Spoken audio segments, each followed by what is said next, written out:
Good afternoon, and welcome to the November 2019 National School Lunch Program webinar. My name is Jessica Spoya, and joining me today are Linda Westfall and Kat Forsty.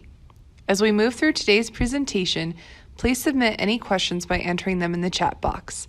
We will answer submitted questions at the end of the presentation.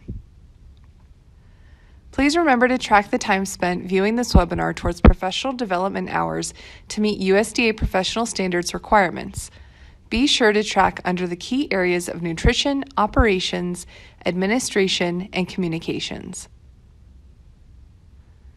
During today's webinar, we will discuss recently released policy memos, provide program updates and reminders. We will end the webinar with success stories, fun ideas for holiday decorating, and time for questions. Let's start with policy memos. SP 20-2019 revised supersedes SP 20-2019, CACF 07-2019, and SFSP 2019, published April 17, 2019, regarding the increase in the value of the micro-purchase and simplified acquisition thresholds, or SATs. The federal micro-purchase threshold is $10,000 or less, and the federal small purchase threshold, also known as the federal SAT, is $250,000 or less. These thresholds apply to all child nutrition programs, including the National School Lunch Program, NSLP, the Child and Adult Care Food Program, CACFP, and the Summer Food Service Program, SFSP. The updates to these thresholds were made effective June 20th, 2018. By superseding the previous policy memos, USDA hopes to better streamline the guidance regarding the federal micro-purchase threshold and federal small purchase threshold. The purpose of SP 04-2020 is to provide updated guidance on the child nutrition program flexibilities available during unanticipated school closures. Schools may face unanticipated closures due to natural disasters, unscheduled major building repairs, court orders relating to school safety or other issues, labor management disputes, or, when approved by the state agency, a similar cause. Unanticipated school closures prevent children from receiving educational instruction and the nutritious meals they would normally receive. The Food and Nutrition Service encourages school food authorities participating in the National School Lunch Program and/or the School Breakfast Program, institutions participating in the Child and Adult Care Food Program, and sponsors participating in the Summer Food Service Program to use the flexibilities described in this memorandum to help ensure that children do not experience a lapse in food security when extreme weather or other events force area schools and child care facilities to close. As those are the only two policy memos we have today, I will now introduce Kat Forsty, who will go over today's procurement pointers. Hello. Today's procurement pointer is in regards to the Written Code of Conduct. The Written Code of Conduct, along with written procurement procedures, is required by federal law, designed to ensure that those involved in purchasing are aware of their responsibilities and the expectations of procuring properly. The Code of Conduct should include staff members who are responsible for soliciting and awarding contracts, as well as those who buy goods and services and oversee the ordering and receiving of these goods and services. A sample Code of Conduct is available in download forms in My Idaho CNP. Please make sure to change the information so that it pertains to your district. You should consult with your board and legal advisors to tailor the policy to your facility. This policy must include penalties of violation of the Code of Conduct. Examples of this would be reprimand or other disciplinary actions, dismissal, or additional legal action if necessary. Employees should be given a copy of the Code of Conduct and any updates that occur. Have the employees sign and date the receipt of this policy. In the event of a breach of ethics occurs, this will be your backup that the employee was made aware of the policies. That's it for procurement pointers, so I will now go over the program reminders.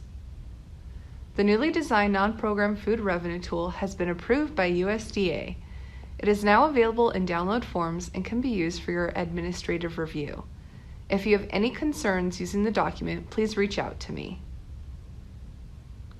Great news!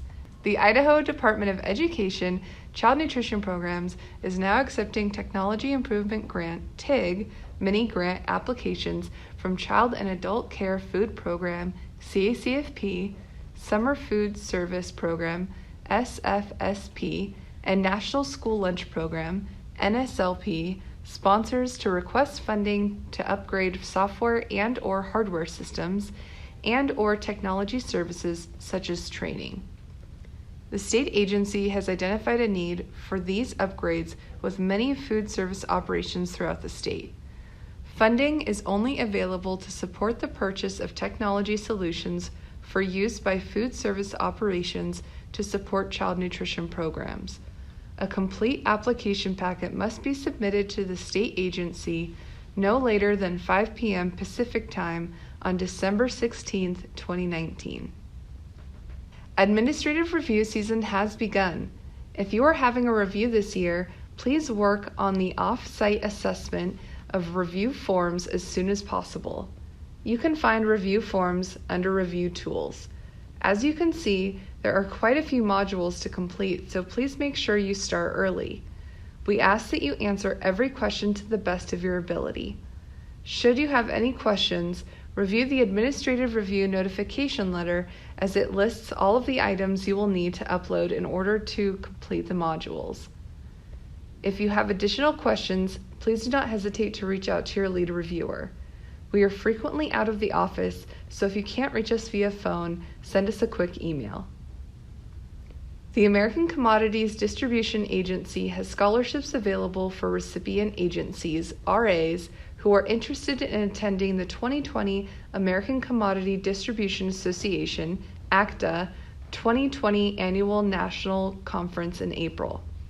If you are interested in attending the conference, please watch for the release of a scholarship announcement in the coming weeks. The USDA Foods team would like to remind sponsors about the exchange. Currently, there are over 20 products up for grabs, including peaches, pears, beef, and more. If you decide to claim any items, make sure you do so at least 1 week prior to the next inventory release software system ordering cycle. Remember, you can find the exchange under Child Nutrition Programs, USDA Foods and Processing. Select Exchange to access available items.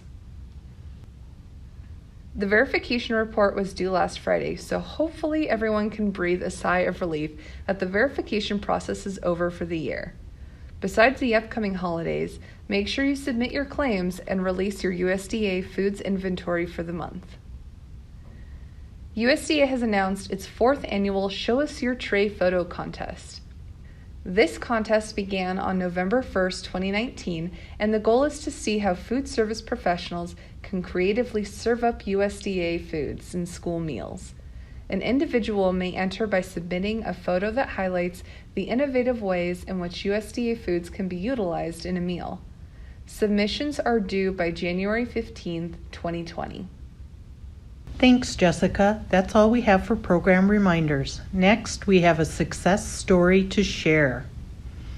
We had fantastic participation in the facilitated discussions between the USDA Foods team and various co-ops across the state. Thanks, everyone, for your participation. If you have additional questions, please remember to email USDA Foods team at sde.idaho.gov. The holidays are upon us. With that in mind, we wanted to share some ideas for spicing up the meal service with some seasonal sensations. It's that time of year when cafeteria elves serve up a merry meal service. There are a number of ways to show holiday spirit, including Grinch fruit kebabs, watermelon Christmas trees, reindeer applesauce, Santa fruit kebabs, snowman string cheese, and snowman fruit cups. Here are some seasonal sensations for decorating your cafeteria or doors. Remember, there are so many ways to stay healthy during the holidays. Are you and your team decorating the cafeteria or serving holiday-themed food? Be sure to take pictures of your work and email them to me so you can be featured in our next webinar. Does anyone have any questions at this time? Go ahead and use the chat box on your screen and type your questions. I will answer them as they are entered. Thank you for attending today's webinar.